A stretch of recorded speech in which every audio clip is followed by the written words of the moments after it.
Plagiarism is defined as presenting someone else's work, is when you take including the work another of person's other words or students. ideas and use them as your own. Whether or not you mean to plagiarize, it is irrelevant. When I type the word plagiarism into YouTube, this is what I get. Plagiarism. Plagiarism. Plagiarism. Plagiarism affects us all. Just plagiarism. The war on plagiarism. You are guilty of plagiarism. Oh no, it's plagiarized. Plagiarism? What is that? Plagiarism is nothing short of a crime, an act of treason against the mind. In an instant, plagiarism can strike, causing students to pass off someone else's work as their own. But how do we stop this collegiate pandemic from corrupting our youth? Plagiarism clinic. Well, the first step in curing plagiarism is, of course, diagnosis. So, you think you've learned something, have you? Well, come over here and tell us something about paraphrasing. She hath committed the most egregious crime known to student and schoolmaster alike. She must contemplate the error of her ways. But I didn't even know it was wrong. I'll never do it again. Let me out. Let me out. How are the citations? I can barely find them. Who could have done such a thing? Perpetrated by student criminals whose souls are as dark as a cup of Turkish coffee. I didn't intend to plagiarize. I just did so much research that I got a little confused. That's an obvious cover under which you are hiding.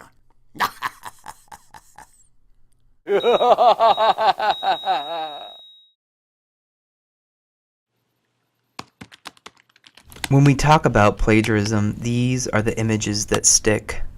Images of clinics and hospitals, images of infection and disease, images of student bodies surrounded by fire or placed in a burning hell, and images of ignorance, humiliation, and shame.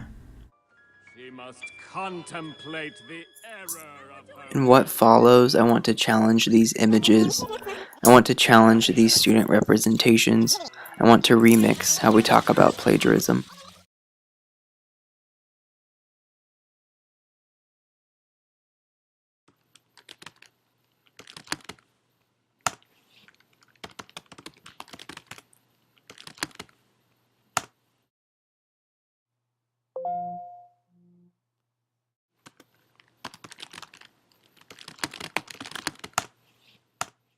In many ways, what I show here has already been well documented.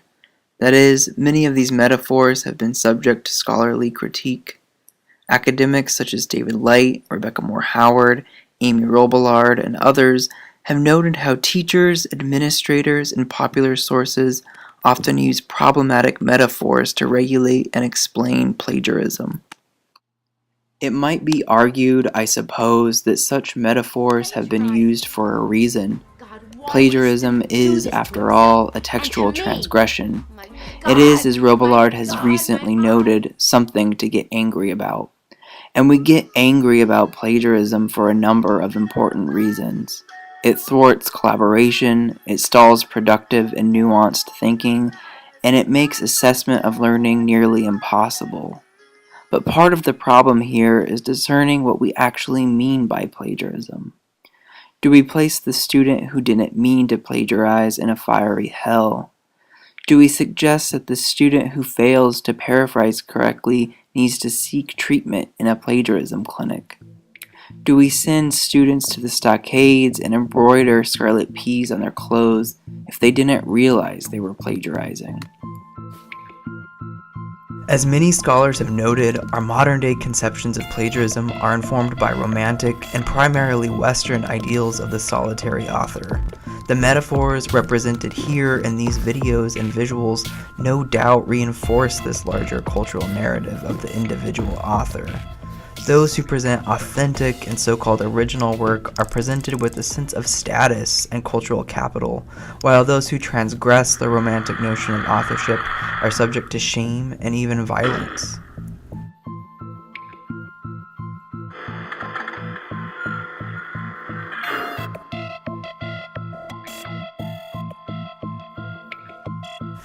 What makes the need for revision even more necessary are the visuals and objects that have become attached to plagiarism. One way to consider these visuals is through Sarah Ahmed's notion of stickiness. In her The Cultural Politics of Emotion, Ahmed discusses how objects, bodies, and signs get stuck together over time.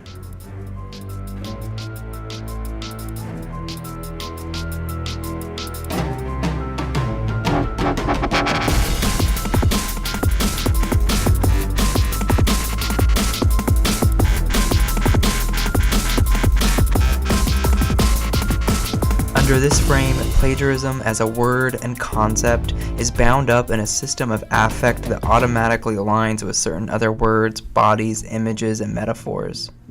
When what might seem like humorous, helpful, or pithy anecdotal representations of plagiarism begin to stick together with other transgressions, genuine deliberation about what constitutes plagiarism, that is, being able to admit inexperience or confusion, becomes difficult at best.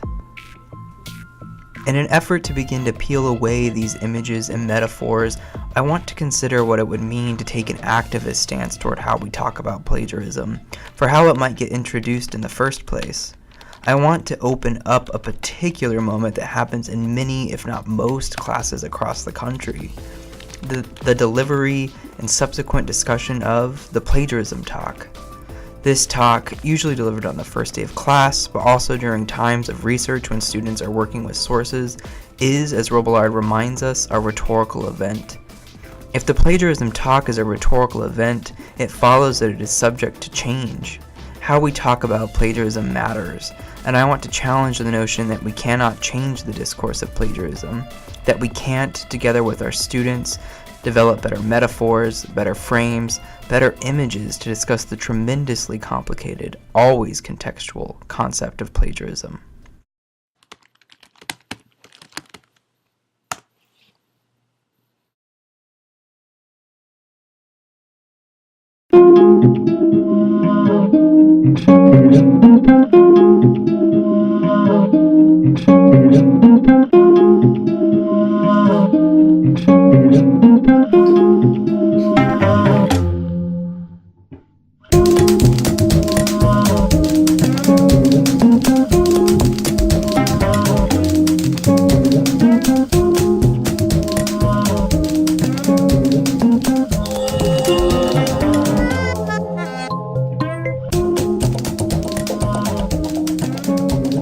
By drawing on the work of George Lakoff and Mark Johnson, Robillard notes the difficulty of changing metaphors that are circulating in popular culture, but she notes that it isn't impossible to change metaphors, just that it takes time and persistence.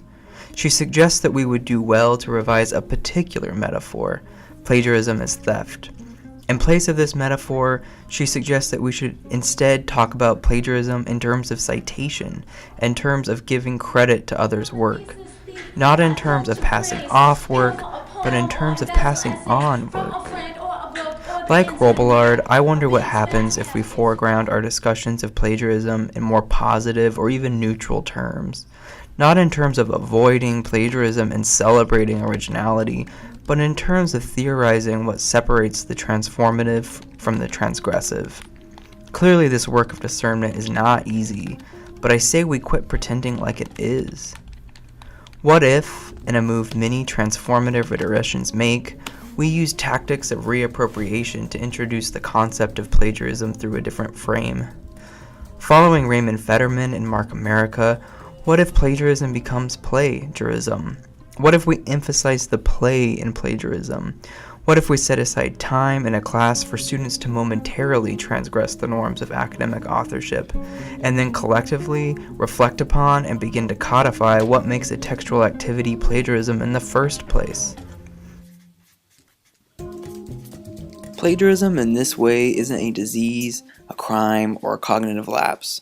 Rather, it's something to be openly talked about.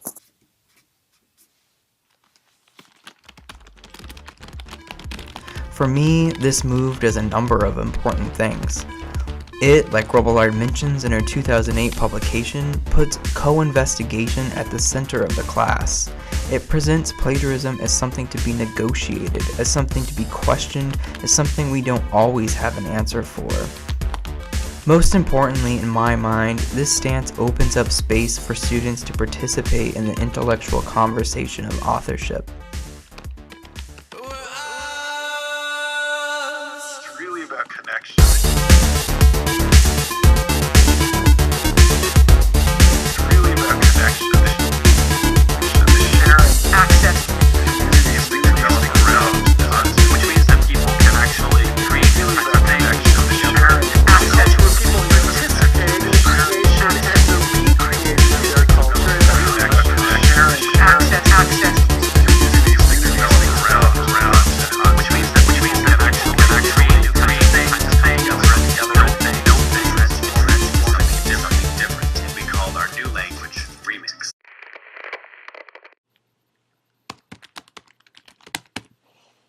Returning to Ahmed, positioning plagiarism in such a way opens up possibilities for new metaphors to become aligned with conceptions of authorship. If talking about authorship in terms of remix, we begin to participate in a movement that suggests source work is about collaboration, adding value to communities, and spreading ideas further along.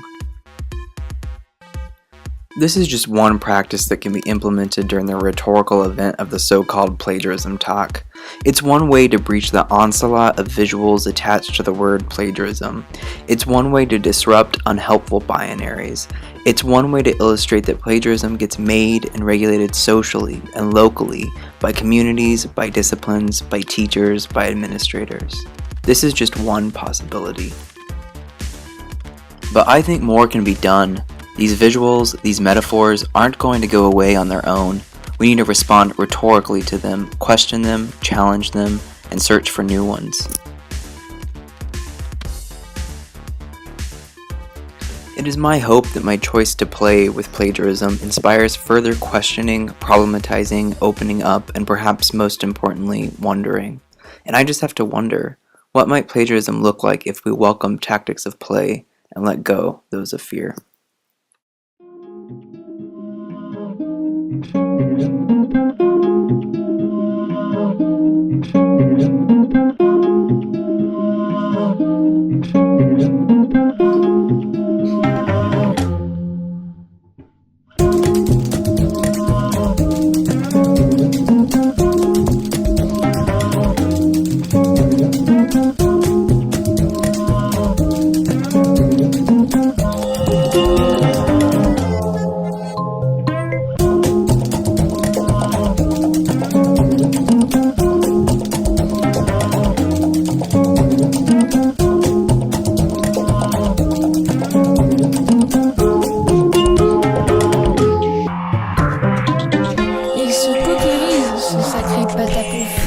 Venu de la verrerie, toujours la vérité, et se marbre seul dans ses lignes biscuitées.